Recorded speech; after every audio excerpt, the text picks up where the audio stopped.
Russia launched a devastating Oreshnik missile against Ukraine. Kyiv has called on its allies to increase pressure on Russia after Moscow used a newly developed missile in strikes on western Ukraine. Russia said on Friday that it had used the Oreshnik missile amid a barrage of overnight strikes on Kyiv and Lviv in western Ukraine. Kyiv labeled the use of the weapon close to the European Union and NATO border a grave threat to European security. Russia's Ministry of Defense said the military has used the new intermediate-range ballistic missile among hundreds of other weapons in strikes that, according to Ukraine, killed 4 people and injured at least 22 in the capital. Russia also struck critical infrastructure in Lviv using an unidentified ballistic missile, said Mayor Andriy Sadovy. Ukraine's Air Force later said the missile traveled at a speed of 13,000 km/h and that the specific type of rocket was being investigated. Moscow first fired an Oreshnik Russian for Hazel Tree against what it said was a military factory in Ukraine in November 2024. On that occasion, Ukrainian sources said the missile was carrying dummy warheads, not explosives, and caused limited damage.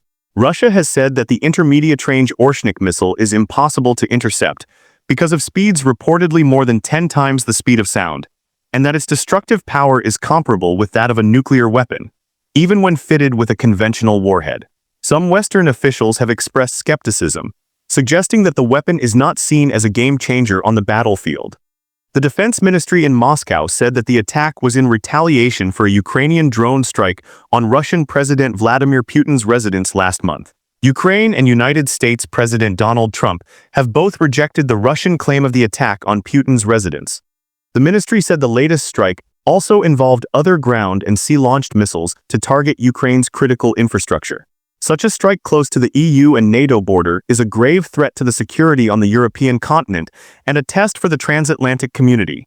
We demand strong responses to Russia's reckless actions, Foreign Minister Andriy Sybiha wrote on social media. EU Foreign Policy Chief Kaja Kallas said that the reported Oreshnik strike was meant as a warning to Europe and the US. Putin doesn't want peace, she added in a social media post. Russia's reply to diplomacy is more missiles and destruction. Ukraine's appeal to raise the pressure on Russia comes as it continues to discuss efforts to end the nearly 4-year-long war with European and United States allies. An agreement was reached this week that Europe would deploy troops after any ceasefire, but Russia on Thursday rejected the plan. Such troops would be considered legitimate military targets. Russian Ministry of Foreign Affairs spokesperson Maria Zakharova warned, branding Ukraine and its allies an axis of war. Meanwhile, Ukrainian intelligence agencies indicate that the nuclear-powered Oreshnik missile attack will be met with retaliation in the same coin.